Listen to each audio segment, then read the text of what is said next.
सांगली जिल्हा उपप्रमुख नगरसेवक शकील सय्यद यांचा इस्लामपूर मुख्याधिकारी तथा प्रशासक यांना शास्तीकराबद्दल निर्णय न घेतल्यामुळे 4 मार्च रोजी ठाकरे शिवसैनिक ढोल बजाव आंदोलन छेडणार असल्याचे निवेदन इस्लामपूर नगर परिषदेचे मुख्याधिकारी यांना देण्यात आले आहे।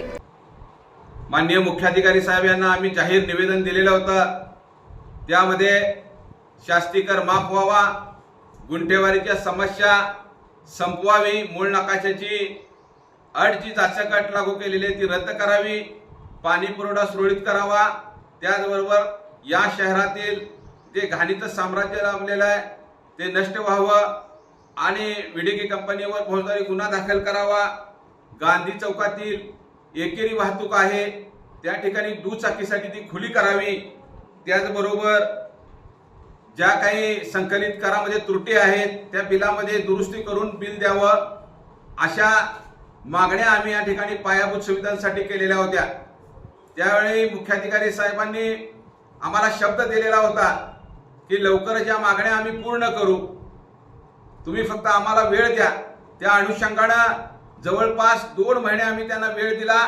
त्यामध्ये त्यांनी फक्त आम्ही जे निवेदन दिलेलं होतं त्यामध्ये काही सुधारणा त्यांनी केल्या, परंतु महत्त्वाची जी मागणी आहे संकलित कराच्या बिलामधील दुरुस्ती असेल, स्वच्छता कर असेल, त्याचबरोबर शास्ती कर अत्यंत महत्त्वाचा कर आहे, त्या संदर्भामध्ये त्यांनी कुठलाही ठोस निर्णय घेतलेला नाही।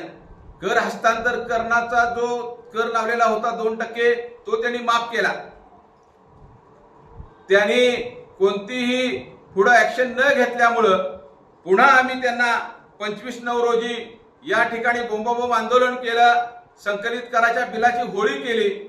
त्यावेळेला बर्डेकर साहेबांनी आमच्याशी तब्बल 2 तास चर्चा केली आणि या 2 तासाच्या चर्चेमध्ये त्यांनी आम्हाला शब्द दिला की येणाऱ्या काही दिवसामध्ये निश्चितपणाने जो शास्तीकर आहे तो शास्तीकर माफ करण्याच्या दृष्टीने आम्ही प्रस्ताव तयार करतो। मला अधिकार नाही, हा प्रस्ताव मी जिल्हाधिकाऱ्यांना माझ्या वरिष्ठांना पाठवतो, त्याचबरोबर महाराष्ट्र राज्य शासनाला ही प्रत देतो आणि त्याची प्रत शिवसेनेला म्हणून तुमच्याकडे आम्ही देतो।